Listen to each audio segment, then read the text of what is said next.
Hey, architecture firm owners and emerging leaders. Get ready for unparalleled insight into the development of a world-class architecture firm and a worldwide organization driving the digital transformation of the design and construction industry. With Build Smart, the podcast that's changing how our profession operates. We share the incredible stories behind innovation in the building industry with my friend and co-host, Patrick McLeamy, FAIA, former CEO of the international architecture firm, HOK. You know, Yamasaki's office or firm lasted during his lifetime. And when he passed away, I think that was the end of the Yamasaki office. Helmut did not want that. He wanted a firm that would live out and grow beyond the founders. In Season 1, discover the untold stories behind HOK's meteoric rise, from 150 employees in St. Louis to a powerhouse with over 1,900 staff members and 27 offices worldwide. You know, they weren't as polite as the Kojima people. That was just boom. And anytime you have a creditor, whether it's Kojima or the bank, that wants their money, unless you can raise money someplace else, you are out of business. Bankrupt. And hold on tight for Season 2, where Patrick takes us on a new adventure as chairman of Building Smart International, shaping the future of digital transformation in the design, construction, and operation of built assets. Ian Howell, Ken Harold, and I, Ken was my technical representative from HOK. The three of us took a tour of Europe of 5 cities in 5 days. Very busy time. Simply follow the link in the show notes to subscribe to Build Smart now and uncover lessons that will transform you and your architecture firm.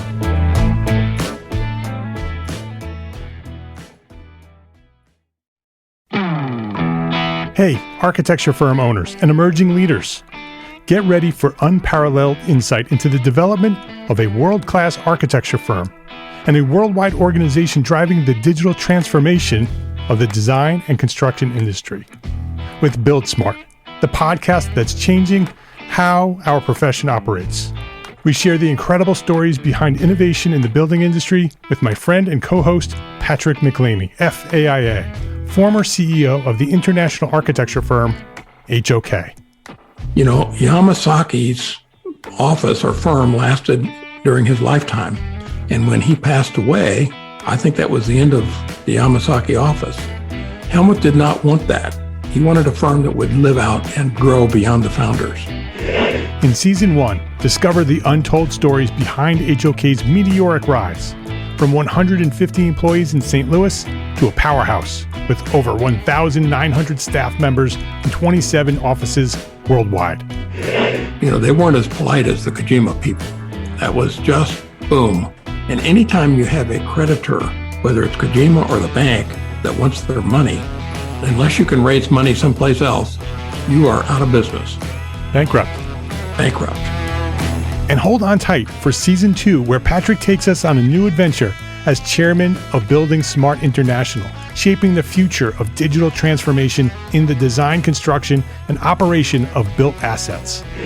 Ian Howell, Ken Harold, and I, Ken was my technical representative from HOK. The three of us took a tour of Europe of 5 cities in 5 days. Very busy time. Simply follow the link in the show notes to subscribe to Build Smart now and uncover lessons that will transform you and your architecture firm.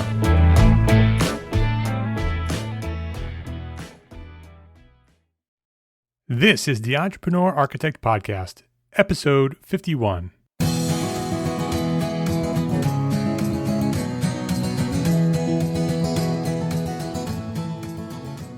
Welcome back to the Entrepreneur Architect Podcast. My name is Mark R. LePage, and this is the podcast dedicated to a successful life as a small firm architect. Whether you have plans to someday start your own firm, or you're in the process of launching a startup, or you might be an experienced small firm architect just trying to make a difference, this podcast is for you. My goal is to inspire you to build a better business so that you may pursue your purpose with passion and live the life of your dreams.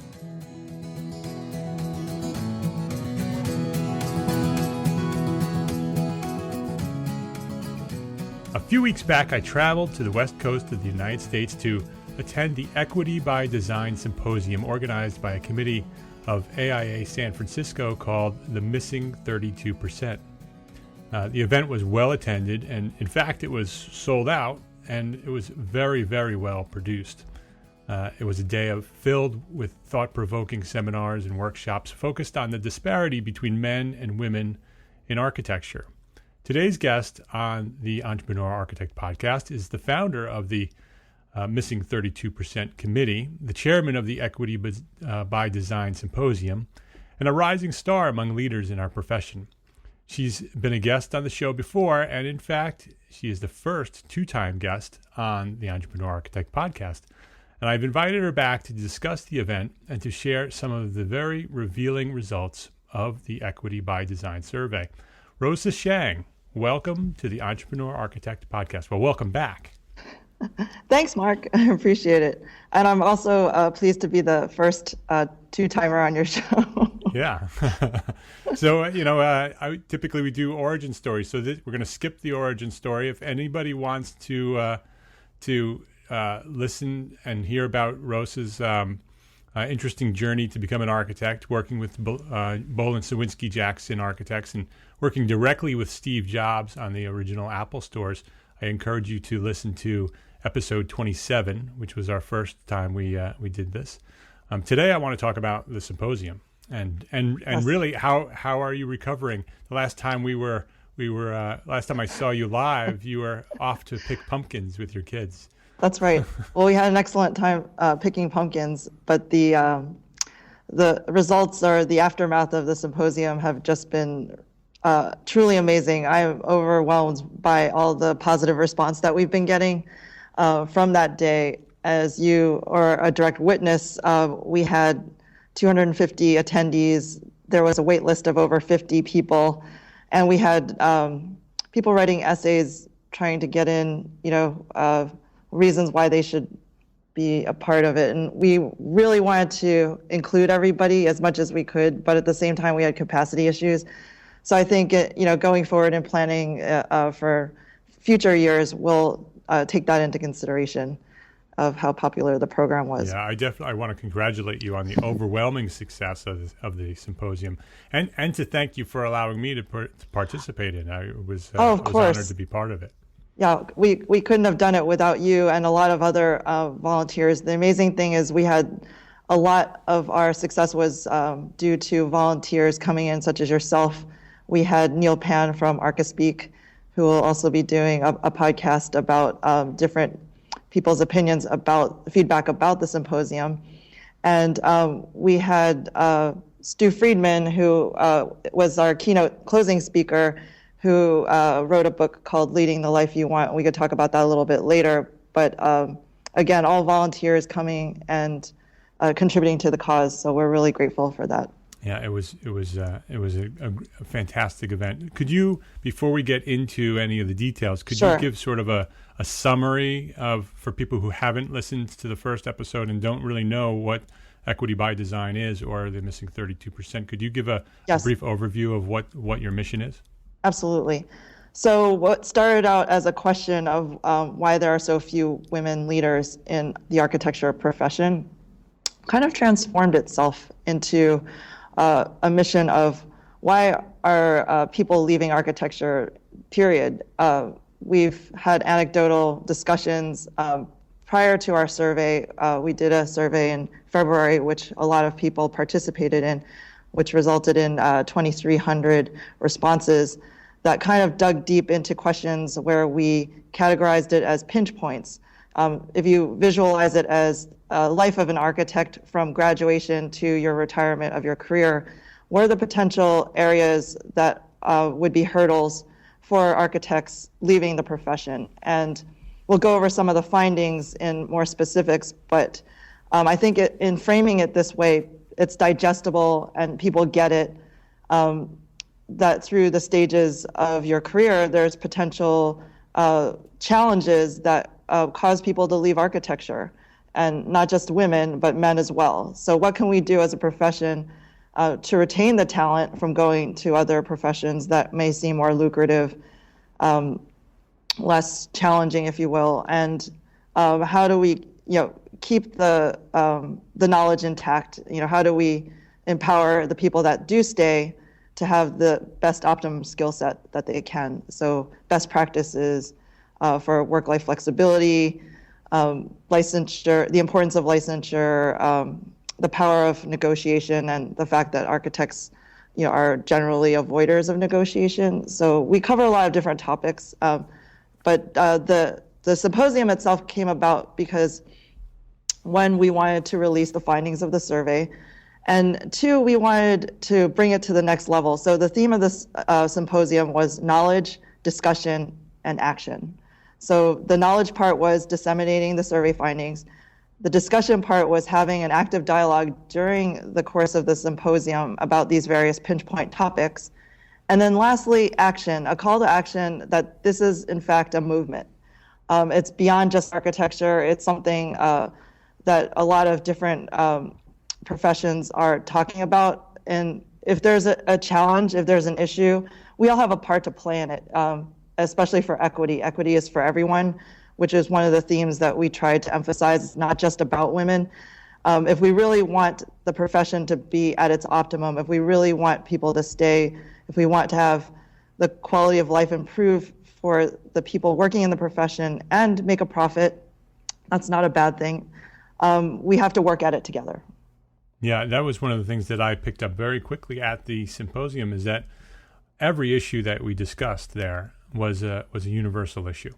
That's right. They weren't women's issues; they were people issues, and it was very encouraging to see and to be there as a man, and there were quite a few men in the audience. That's right. That it certainly wasn't anti-man, or that it's, or even it wasn't even overwhelmingly pro-woman. It was pro-architecture, and how do we make the profession better for everyone, which is why I gravitated towards you from the beginning. Is that's the way you approached it? Is that it wasn't necessarily a women in architecture issue, that it was a leadership issue. Absolutely, and that was our fundamental mission statement from the beginning. Is how do we kind of have those difficult conversations and really dig deep within ourselves as individuals and as firms, and say, what are we doing well and what are we not doing so well? And the not doing so well, we tend to push under the rug. So we're trying to start that difficult conversation with this kind of safe forum of the survey findings, because it's easier to talk about survey findings and topics at large than to say, I have a problem with you specifically, or you are doing this to me.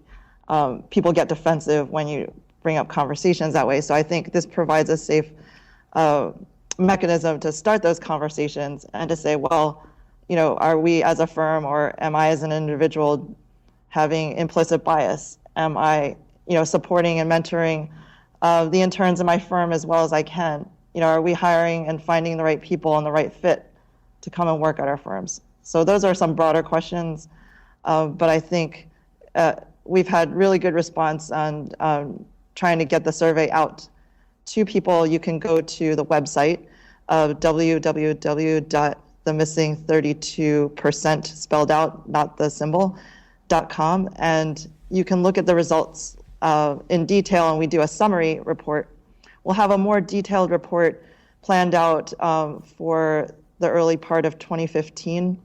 We tried to get that done for the symposium, but we found that trying to plan the programming for the symposium and trying to do a comprehensive research report was bigger than the whale that we were trying to eat at the time.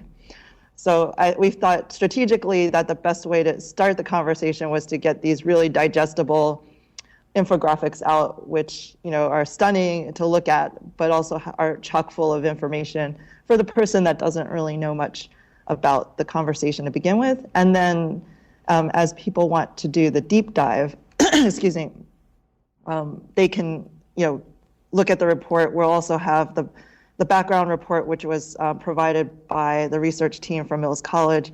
So the PhD statistician who put it together has a deep dive report, which will be good bedtime reading for most Yeah, I would say that it is beautiful to look at, and it's very digestible. It's very easy to understand. So I encourage everybody to go view it. I'll also have links on the show notes for this episode, which is episode 51. So if you go to entrearchitect.com/episode 51, we'll have links of everything that we discussed today, including a link to the results of the survey. And before we get into the survey results, I just wanted to say, if you missed the symposium and you want to catch up, there is a compilation, if you will, on the website. If you go to About, and there's a part called 32% in the news, you'll be able to see all the articles that have been written. We had great coverage from Architectural Record, Architect Magazine, Contract Magazine, as well as live blogs and follow-up blogs from attendees. So there's definitely ways to get the knowledge, and we'll also be doing some continuing ed later on with follow-up seminars locally, but also we'll be doing a tour of sorts to different areas of the country and have offerings that way as well. That's great. So let's get into the survey. Sure. How do you want to do it? Do you want to talk about the pinch points first and how Yes. they're structured, and then get into more detail? Yes, absolutely. I'll go over some of the overall demographics first before Okay, I dive yeah. into the pinch points. Yeah. So as mentioned before, we had 2,289 respondents. 66% of that body was women and 34% was men. A lot of people question that right away and saying, well, that's skewed, that's self-selecting, and that's not a valid study. But we preface it by saying this is a grassroots effort. We don't purport this to be a intense, statistically valid, quote unquote, survey. This is a point to start the conversation, and the fact that many people responded to it gives it validity to keep going and to do more in-depth official research in years to come. Right. So it is what it is. It is what it is. Yeah, and there's lots of information that comes from it. Whether it's skewed or not doesn't really make a difference. That's right. So we had the majority of respondents were in the millennials and the Gen X quadrants, and then we had some boomers, and we even had some late generation. They're called silent generation respondents. So we were pleased to see that we did have a spectrum. And then we also had a lot of people who were licensed responding. So we had 65% men who are licensed and 50% women who are licensed. And that will come into play later on when I go over the licensure analysis. And then also years worked in the profession. The majority of people who responded had less than 5 years experience. Again, the millennials coming into the profession. So it'll be interesting to see what they have to say. Right, and that also probably is because it was most of the promotion of the survey was done through the internet and social media and those kind of connections, and those are the generations that are very active on that. That is correct. We also had 3 categories of respondents. Those who are still actively in the profession. We had a set of questions for sole practitioners. And then we also had a set of questions for those who have left the profession altogether, whether temporarily or permanently. So with that, we've also tried to separate the survey findings into 3 buckets. One category is called hiring and retention, where we talk specifically about the career pinch points in more detail. And then the second part being growth and development, where we dive into topics of licensure and career advancement and some of the factors that are involved with career advancement. And then finally, we have meaning and influence, which is a section that we talk about things that aren't necessarily discussed in your typical survey, such as caregiving, taking a leave of absence, and even issues involving leaving architecture and why people leave to begin with. So the first part, hiring and retention, we'll talk about the career pinch points. The 5 categories that we're identifying are hiring when you first come in.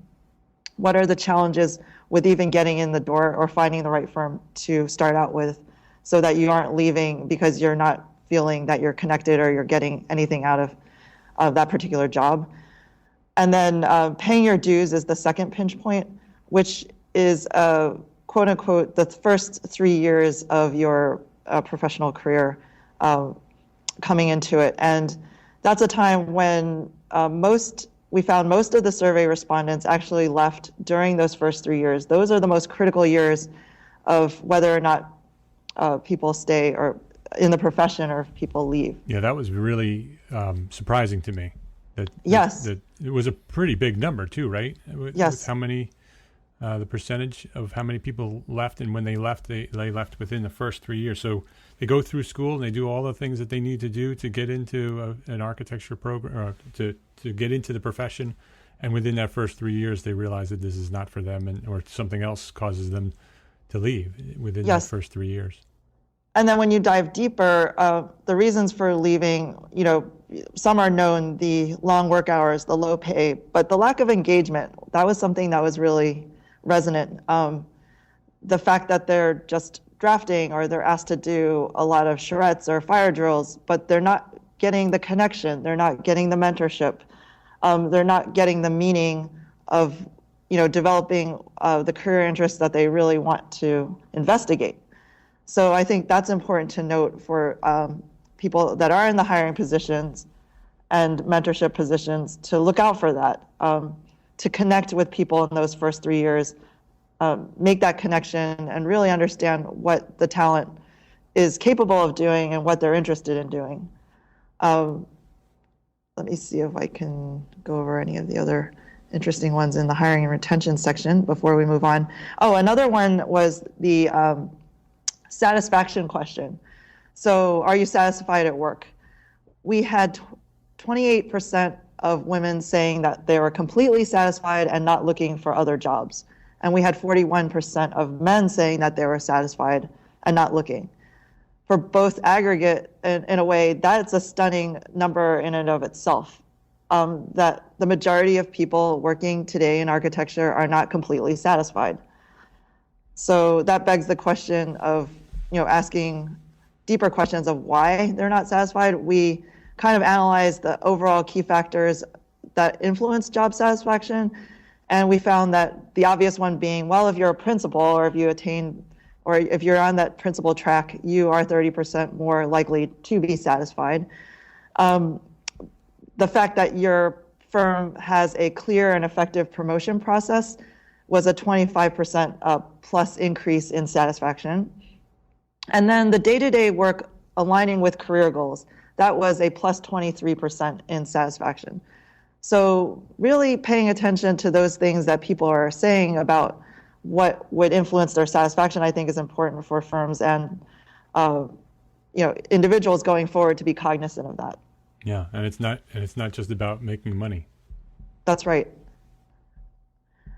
But the transparency and promotion, I think that would be a no-brainer. But I think most firms have more of a casual promotion process where the threat of implicit bias comes into play. Abstractly, I don't know if most people know about implicit bias, but there's a study that came out in a New York Times article talking about Google as a company really trying to dive deep and educate their employees about implicit bias, doing a training session even that has this really compelling video.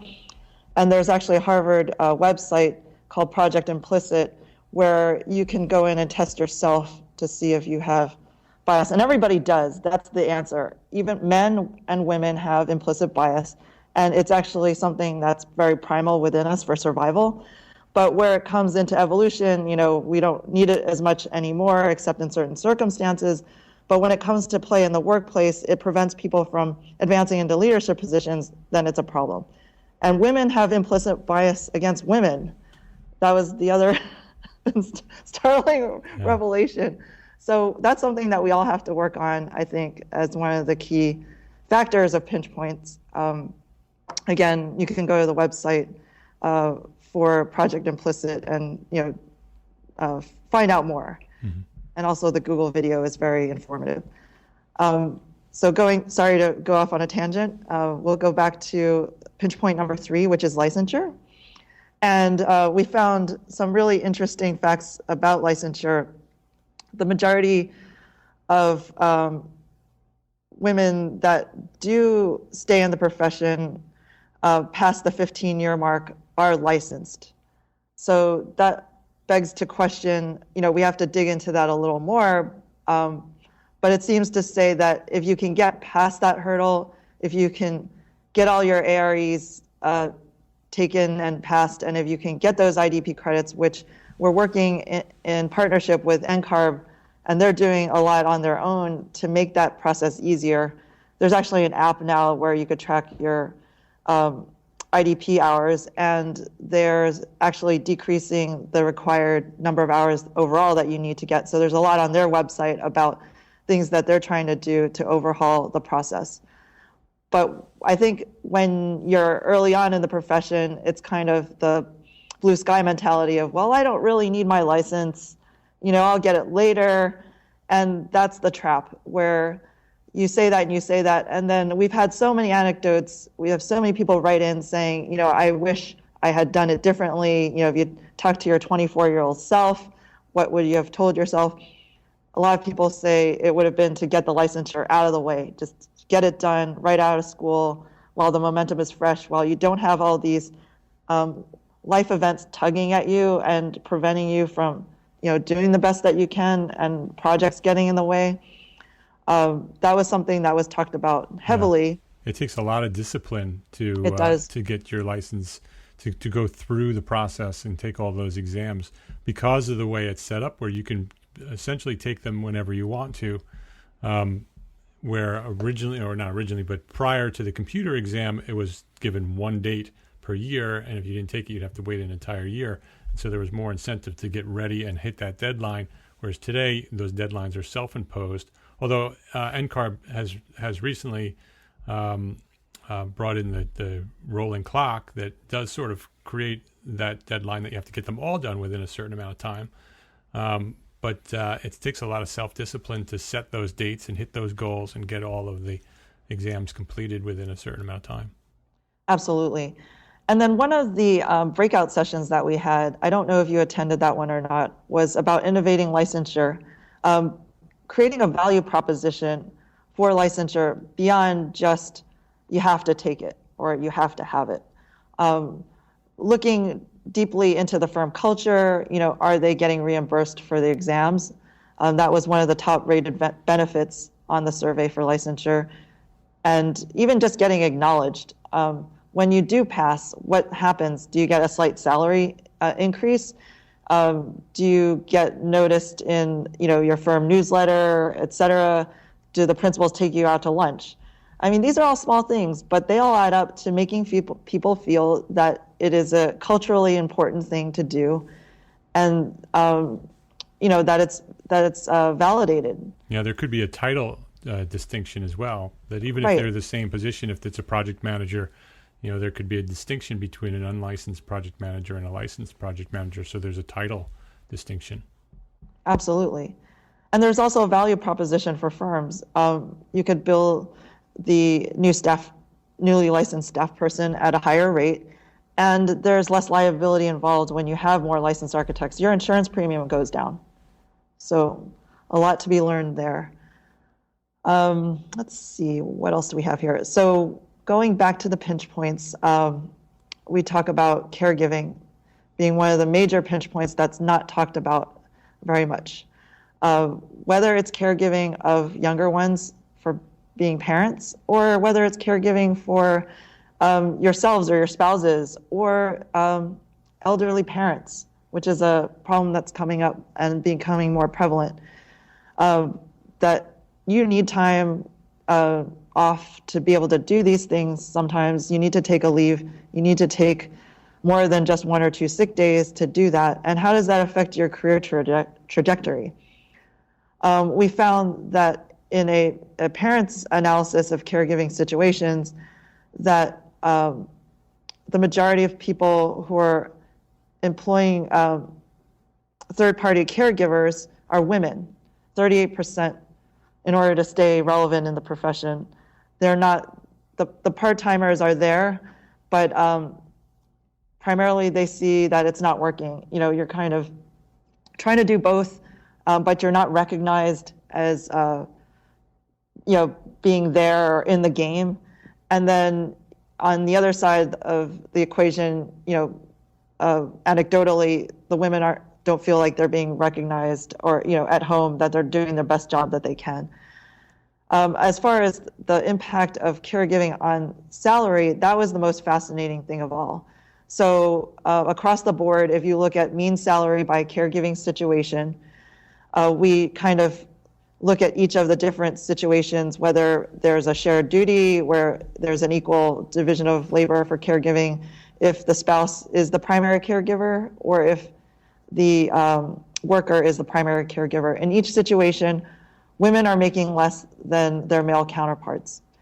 And there's a couple of studies and theories out there about just, again, implicit bias about whose primary role is it to be the caregiver, right? Traditionally, we think it's the mother. So when the mother does it, it's not seen as special. It's kind of like, well, you need to do it, and therefore you're not fully committed to work. But then on the flip side, men are seen as heroes. And again, it's implicit bias of things that are trained into us. But they actually get rewarded as the primary caregiver, like, wow, look at how much he's doing his job, and he's a primary caregiver, because that's not what we typically expect of fathers, which is unfair. And I think we need to kind of have that conversation more frequently and change that perception, because I think men and women both have to have that equal partnership in order to make it work. I see that in my own personal life, that Amory and I really work hard to raise our kids equally. Right. She probably does more caregiving than I do, but we have our situation in our studio intentionally to be able to both raise our children, and I see that very often, where if I present to somebody that I'm very involved in my kids, and I'm helping raising them, I do get additional credit from people for doing that. And when Anne-Marie mentions that, she's a mom. And right. So I see that happen every day. Yeah. Thanks for bringing that up, because it's an important conversation. Just awareness, I think, is half the battle, right? Yeah. But interestingly, back to the salary impacts, people with adult children, you'd think, oh, okay, well, they're out of the woods. They don't need caregivers anymore. Salary should be pretty even. Well, between the women and the men that were surveyed, there was a $40,000 delta. And guess who was making less? With adult children. Yeah. So what that shows us, I mean, it's definitely generationally influenced, I believe, because those people are, in the latter part of their career, and things were definitely different 10, 15 years ago. But it shows you the kind of amortization of leaving work temporarily, on-ramping, off-ramping to take care of kids, and never gaining that salary back from when you took that time off more than a year, let's say. And then there's been studies that show, even when we go back to the discussions about negotiation, the theory that if you don't ask, you don't get. Over the course of your whole career, there was a study that said you make about $4 million, in aggregate. Well, $1 million of that is gone if you don't negotiate. In comparison with your counterparts, $1 million right there. So in one of our other breakout sessions, we talked about the survey findings for negotiation, which are fascinating as well. We compared men and women, and there wasn't really much difference to who was negotiating. Men and women were about equal in who was in our survey responses of who was negotiating. The interesting point is the negotiators versus the non-negotiators. So men and women negotiators made more than men and women non-negotiators. So what does that tell us? Practice negotiation. If you're uncomfortable with it, go to a class, go to a course, read up on it, figure out techniques, practice in a safe environment with your spouse.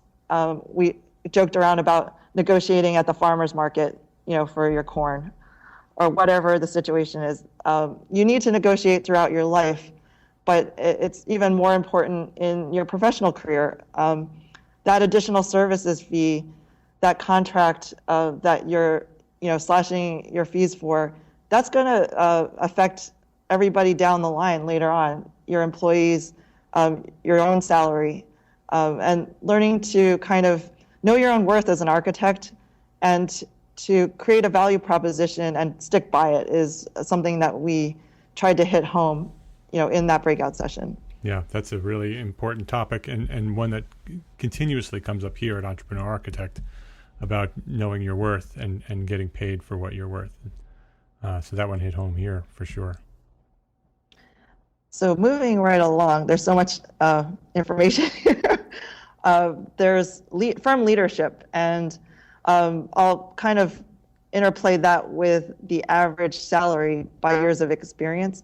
So there's been a lot of theory about the gender gap in salary, and there is a gender gap in salary, even from the start of one's career. So one might say, well, later on in life, the different pinch points happen that, divide men and women that are, primary caregivers, or something else happens.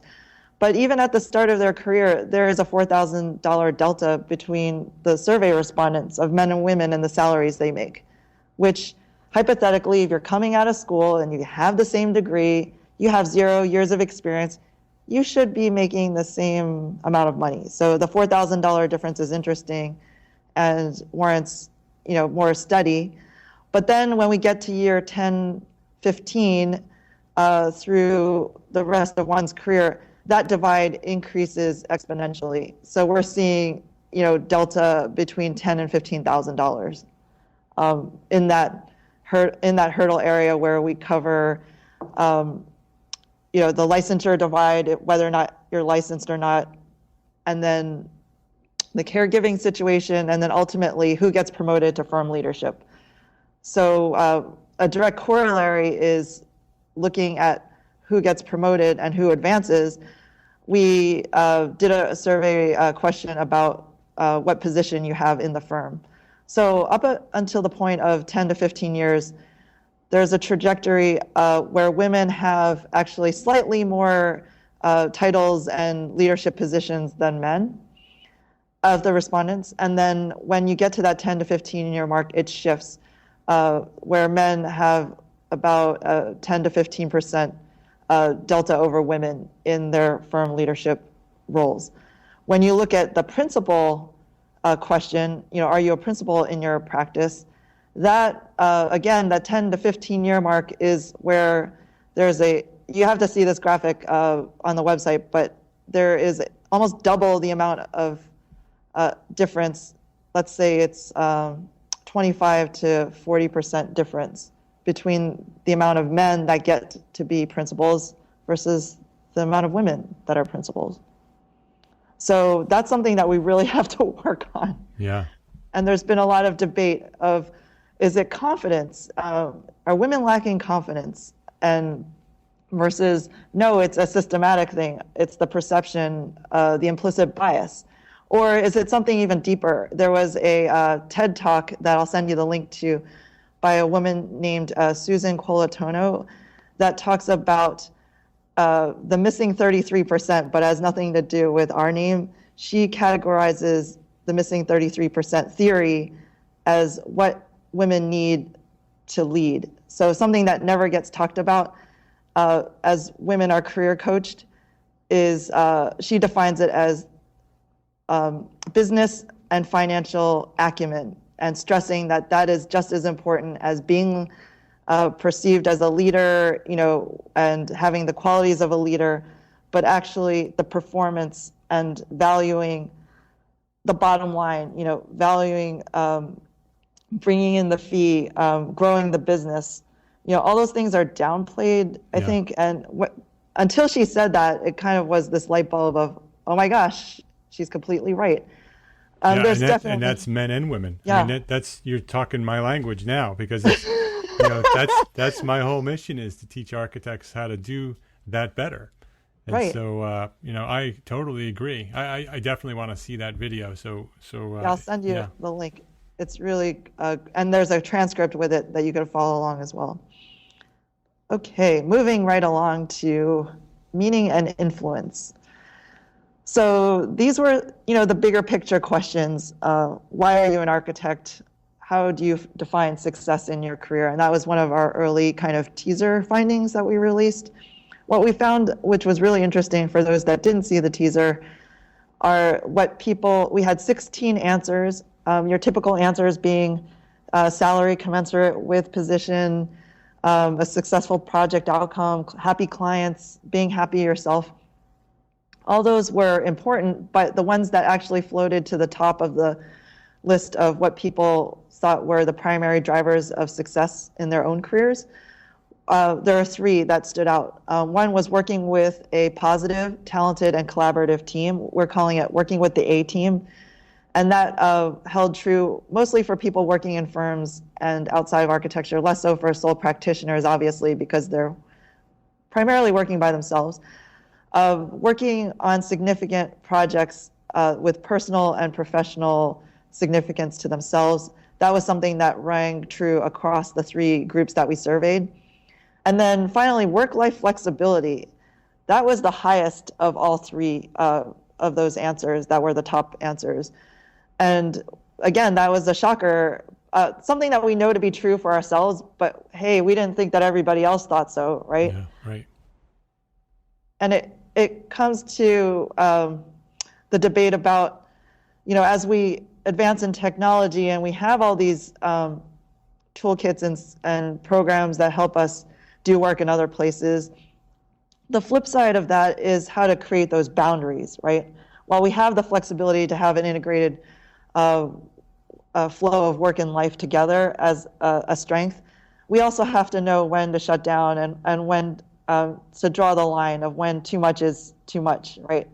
So it's a balancing act, and I think it begs the conversation of what are tools or advice that we can give to each other about maximizing that integration to forward the profession and productivity while still maintaining the quality of life, going to pumpkin pick with your kids and be there for their homework assignments and return that overdue library book.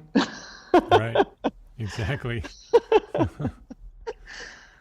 So, that was, and then the other questions we asked in the meaning and influence section had to do with, why people started their own practice. We found that one of the biggest proponents was no opportunities for advancement. When people feel that there is a glass ceiling, men or women, that they don't have the opportunity to be a principal or even a senior leader, period, they're going to look elsewhere. They're going to start to think, well, maybe I should start my own practice. Maybe I should partner up with a couple of other people and have more control, not only over my schedule, but what kind of work and what kind of projects that we do. And design autonomy was also something that was a driver in why people started firms. And I think that comes into play on the lack of dialogue about design and how there's this discussion about typecasting, about people that become designers versus people that become project managers or people that become production or technical experts, right? Right. What happened to the Renaissance architect that did everything, that knew a little bit of everything and enough to be the kind of conductor of the orchestra and have some expertise, but not be typecast into, well, you're the spec person, or you're the CD, guru, or you're just the designer, or you're the PM. You deal with the contracts. So what we see, we ask the question about what is your current experience and what is your desired experience. And what most people are doing, especially those that are coming into their careers, they're doing mostly production work. More women are doing production work than men, but that seems to be the bulk of what they're doing. And they're also doing CDs and design studies, but they're not the design leads or managing the firm. And understandably so, one could argue, well, you need more experience to be a design lead and you need more experience to lead a firm. But I don't think that precludes people wanting to do those things. So we see in the aspiration of desired experience that people do want to become the design lead and manage the firm. And I think, that comes about with a disconnect between academia and what is taught in studio culture and then what is actually the reality of practice. So I think the architectural schools could do a better job of providing that transition, that bridge in that final year of study between what they learn in school and the studio culture and what is provided as a transition into actual practice, right? Yeah. So I have a question for you. Yes. What do you think, what is what's the most surprising result from the survey for you personally? I knew you were going to ask that question. That's a difficult one because it's chock full of information. Yeah. But I think the one that you mentioned earlier, there's two. One was the adult children and the salary disconnect, the disparity. Yeah. And the second one was the people leaving. The most people leave in that first 3 years. I thought it would have been, well, it's the 10 to 15 year mark where we see the caregiving challenges, right? Or the glass ceiling. Right. Or burnout, just in or general. Burnout. Yeah. And the numbers of men and women are pretty close in that less than 3 years. So we're dealing with a bigger issue than just women leaving architecture. Yeah, that's a universal systematic problem. That's not a Yes. gender problem. Absolutely. Yeah. Yeah, it's very interesting. Oh, and the last thing I'll just mention that people can look at in the survey is taking a leave of absence. We found that there was a huge bias around taking a leave of absence, and it's kind of catch-22. One, the perception of the impacts of people taking a leave of absence, a lot of people that didn't take leave perceived larger impacts, negative impacts for taking leave than those that actually did take it. So what that's telling us is it's bad, but it's not as bad as those people who don't take leave that don't take leave at all. And then the other theory is that because they don't take that leave of absence, they don't have empathy for the people that do have to take it. So the policies that are in place that should support people, in those critical years, such as providing simple things, such as providing technology backup and support and software, cloud systems and servers that allow people to do work at home when they need to do work. Most people aren't asking to work at home. They're asking for the flexibility to do that if they need to. Right. So ultimately, people want to work hard and they want to be collaborative in the studio, but life happens. And when it happens, they'd rather have the comfort and knowledge that they have that flexibility rather than worrying about it. They're physically in the office, but their brain is somewhere else, worrying about something that they should be taking care of at home or, commuting. Right. I think that the tools that are maturing now will allow that to happen in general. I think that Absolutely. that having the virtual firms and the flexibility to work from home is just a matter of time. I think architects are slow adopters for technology, and I think that's happening already in other industries. And I think the architecture profession will catch up with that, and that will become the norm. Probably in the next 5 years or so.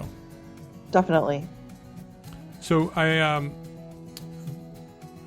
want to talk about what do we do from this point forward now that we've had this symposium and we have these results. And again, I really encourage people to go see the results, read the whole report, because it's really very, very interesting.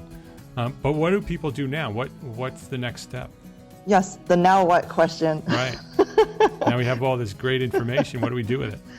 I'm glad you asked, Mark, because we have a blog post on our website called the Equity by Design Challenge.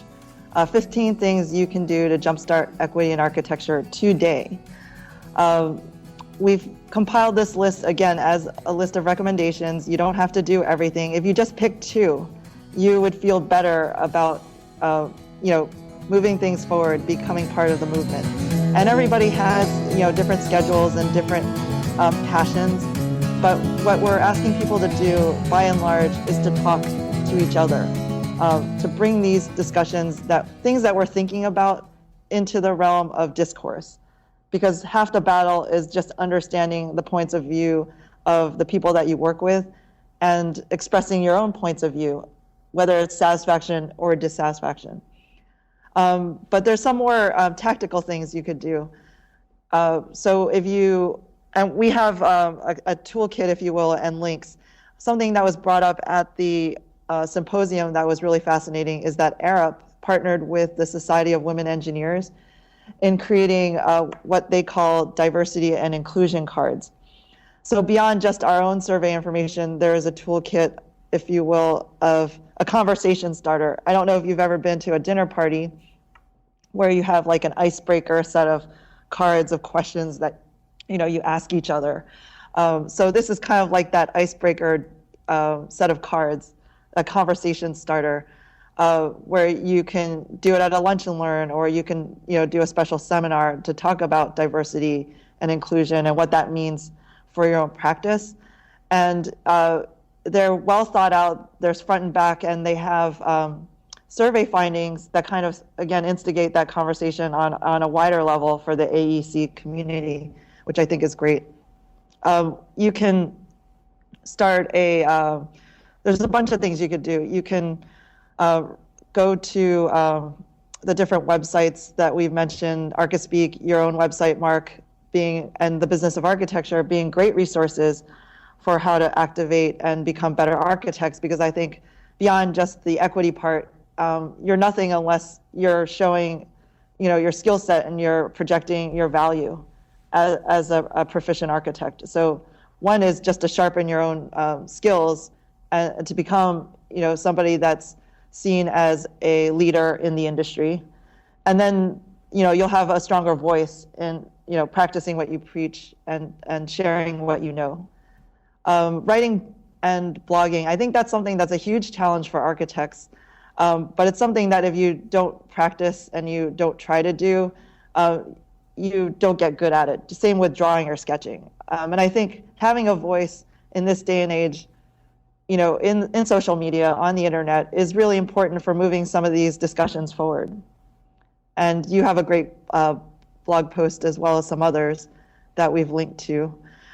We talked about joining Twitter as something that, again, architects might not feel comfortable doing as just a first step. There's so much going on in terms of conversation about equity, and not just in architecture. Across the board, there's equity movements in other professions, and by and large, there's even the UN is involved in that. Emma Watson spoke at UN summit for it's called He for She. It's a campaign saying that equity is for everyone, and what can we do together to start that? And she said something really powerful, which was, if not me, who? And if not now, when? And that was something that influenced me and inspires me every day, that we each have something to contribute, small and large. We talk about negotiating that I mentioned before. Part of being a good architect is being able to negotiate for yourself and your fees and for the people in your firm. And without that, I think we don't have a voice. We see the word design used liberally, by other professions.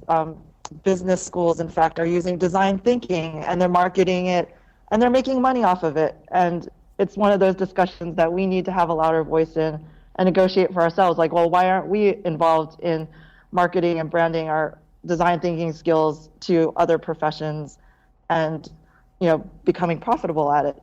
There's certain things that we can do to expand our traditional circle of practice to become more infiltrated, I think, in society at large about design as a value proposition.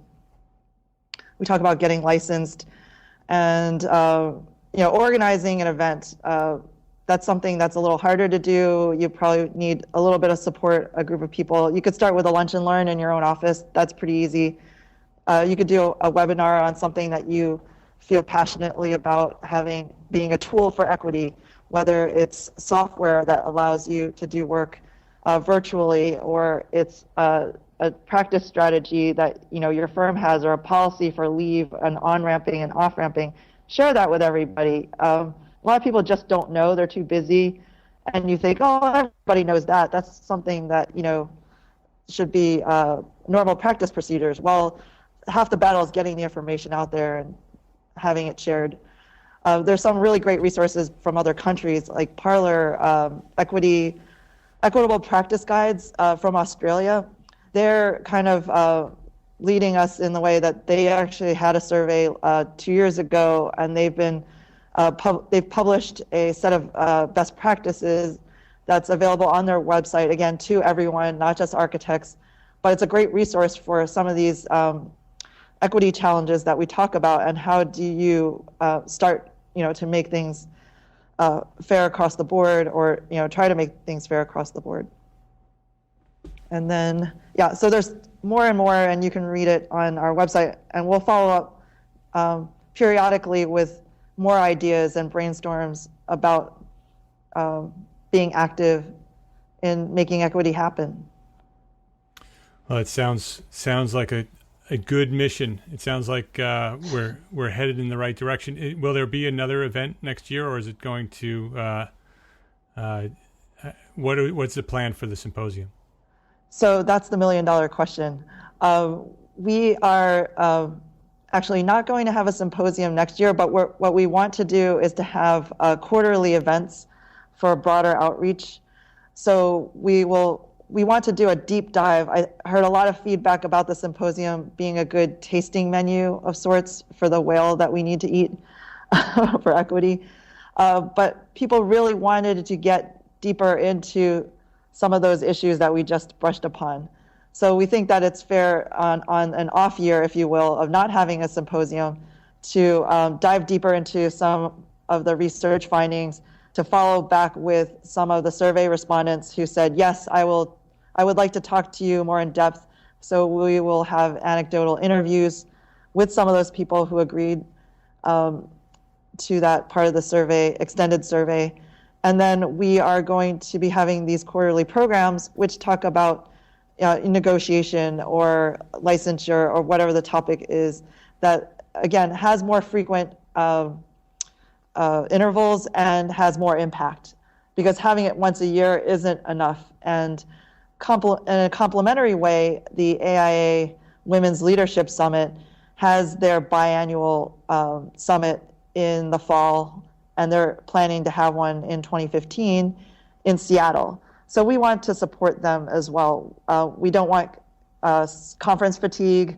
We want to be able to provide fresh programming, and also be able to work on things to be able to provide quality programming and not just produce, but think strategically about what we're giving out. And I think I mentioned briefly at the symposium that next year will be our Inspire campaign. So Inspire is something that we started as a pilot, where we actually feature anecdotes and interviews of men and women who support equity, not just by saying it, but by doing it. So overcoming challenges in their careers. The first two Inspire interviewees were Pamela Tang and Haya Kader Zebedee. Both of them came back into the profession. They were part of the missing 32%. And somewhat against odds, they've overcome, what people would think would be impossible challenges. For example, Pamela had 4 kids. She wasn't licensed, and she came back recently last year. And her son actually told her, he was going to college, and said, "Mom, it's your turn. You've been holding back. We know that you've always wanted to be an architect. Go for it." So she came to us with that kind of enthusiasm and said, "What do I do? What do I do?" So honestly, every one of us in the back of our heads was probably thinking, she has no chance, and how do we let her down easy? But we didn't say that to her. We said, okay, well, if you really want to do this, here's that laundry list of things that you need to do to become an architect. And we were shocked when she came back to us a year later. She stopped coming to the meetings, and we thought, oh, great, we scared her away. But she came back a year later as a sponsor, donating to the symposium and saying thank you for all your encouragement and your kind of must-do list, because she did everything. She took all of her AREs and passed them within a year. She taught herself AutoCAD and Revit. She got herself a job for her IDP hours to start clocking in with one of our 32% members who owns a firm. So somebody who is sympathetic. But I think that was the greatest challenge, is finding people that will believe in the people that want to come back. And how do we provide programs to combat implicit bias of, oh, you're too old, or, oh, there's no way that you're going to be able to learn all this stuff. She is the kind of lighthouse, if you will, to women who, and men who don't think that it can be done. She did it, and she's doing it. And we can't wait to report on the day she actually gets licensed and completes all those ITP hours that she needs to do. She had a really interesting story. Thank you very much for being with us today at the podcast. Remind us and the listeners where the best place to connect with you is. Yes.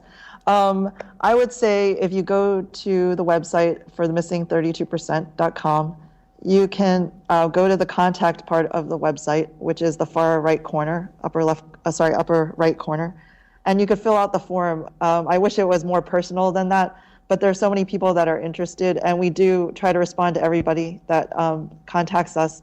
If you'd like to contribute by writing a blog post or being part of our Inspire series, we would love to hear your story and be able to share your challenges and successes in overcoming those challenges to inspire others. Thank you, Mark. You're welcome. Thank you for being here, and thank you very much for your leadership in the profession. My pleasure. I'd love to know what the listeners think of our chat here today. So you can go to the blog at entrearchitect.com/episode 51, and you can leave a comment there. Again, all the links to all the resources that we discussed today will also be there. And I'd really encourage you to get involved and do your part. And I'd like to know what you, the listener, are going to do to advance the agenda. So leave a comment at the blog at entrearchitect.com/episode 51. And then click on all the links in the show notes and go visit the Equity by Design website. And Rosa, thank you very much for being with me again. I appreciate your time. Thank you.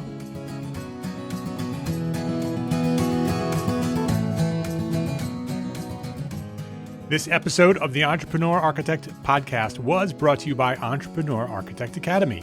Entrepreneur Architect Academy is a community of like-minded entrepreneur architects seeking to take their small firms to greater success.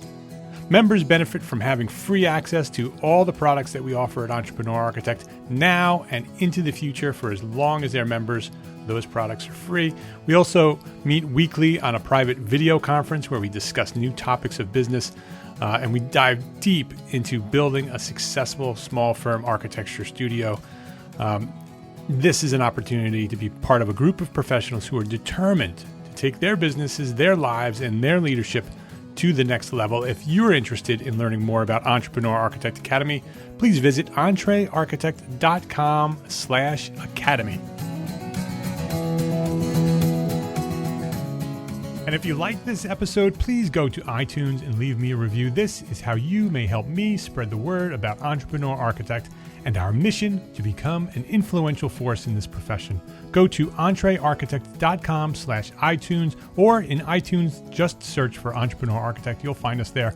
And we have no new US-based reviews this week. Boo-hoo. Can you please send me a review? If you haven't reviewed, please review entrearchitect.com/iTunes. But wait, I checked on the UK iTunes website and I found 2 reviews over there. I'm shooting for 100 reviews by the new year. And with these 2, that puts us at 56. I think that's a long shot, but you never know. I'll need to click through all of those other international sites and add them up to my total. This week, I have 2 new reviews from the UK. The first one is Ben over at houseplanninghelp.com. Thank you, Ben. 5 stars. Being an entrepreneur is often about seeing opportunity ahead of others. This podcast started as a 2020 project in 2012, and it's clear that taking this risk has paid off for Mark. He sounds like he loves it. The podcast explores how you become successful in an as an architect, but there's information that's relevant if you work in many areas of construction. I'm sure he would like to podcast more often. Currently, it's only released once a month, but that may have changed by the time you read this review. And it has changed, because this review was written back on September 20th of 2013. So thank you very much, Ben, for being an early adopter in the review scene.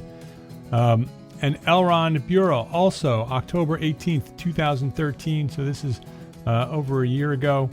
Elrond Bureau wrote 5 stars. I only subscribe to a few podcasts, and this one is one of them that I look forward to each new episode. Mr. LePage has a calm and gentle presentation style and gives plenty of space to the people he interviews to allow them to expand and elaborate on their answers and discussions. It means the conversations flow nicely and get into more depth than interviews packed full of short Q&As.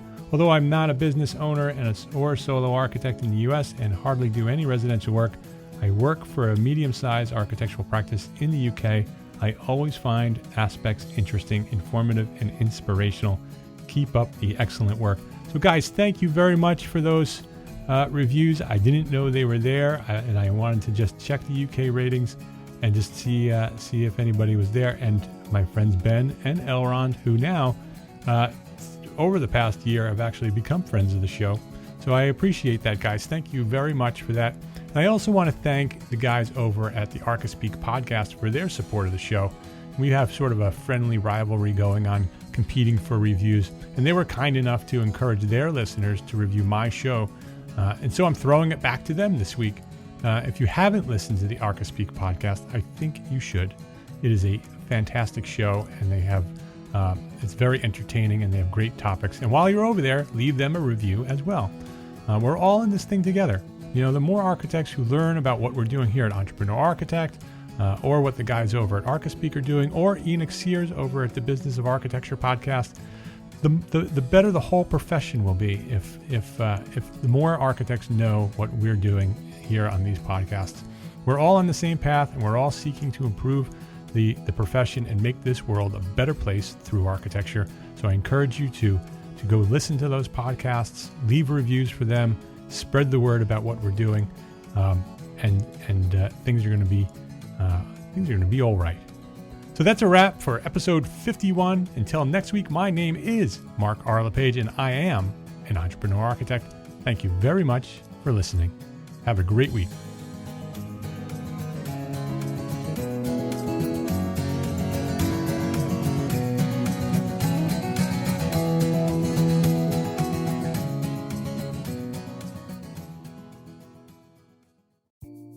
Imagine earning continuing education credits while doing exactly what you're doing right now. Well, you can. Gable Media has revolutionized the way you earn your continuing education credits with a groundbreaking approach. Forget running around town and scouring the internet for credit-worthy courses. Fulfill your CE requirements effortlessly by listening to engaging podcasts just like the one you're listening to now. Our podcasts are designed to educate, entertain, and inspire, all in a user-friendly environment. But wait, there's more. Architects, Gable Media is also approved as an AIA continuing education services provider. Upon completion, we handle everything, from reporting your hours directly to the AIA to storing your certificates in your personal Gable Media profile for your self-reporting needs. So follow the link in the show notes and start earning your credits in the most innovative and entertaining way possible with Gable Media.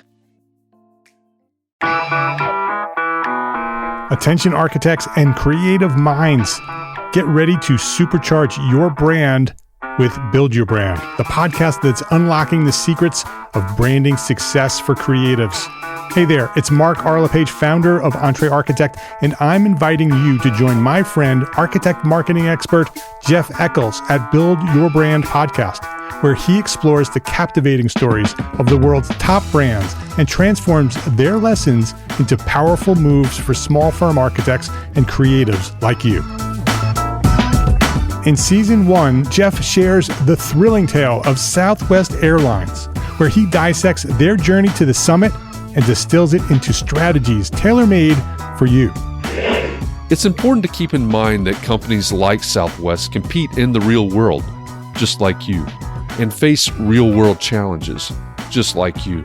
You might be surprised at how similar those challenges are to the struggles that you grapple with on a day-to-day basis. Don't miss out on your blueprint for success. Subscribe, tune in, and let's build your brand together. You may have noticed that the very best brands in the world are also known for having somewhat unique corporate cultures. That's often the glue that holds everything together when they encounter those rough spots. We don't do it because it inconveniences the passengers to whom we are primarily dedicated, the short haul, frequent flyer. Follow the link in the show notes to subscribe to Build Your Brand today. Remember, no matter the size, the journey is the same. Your brand's journey to the top starts here.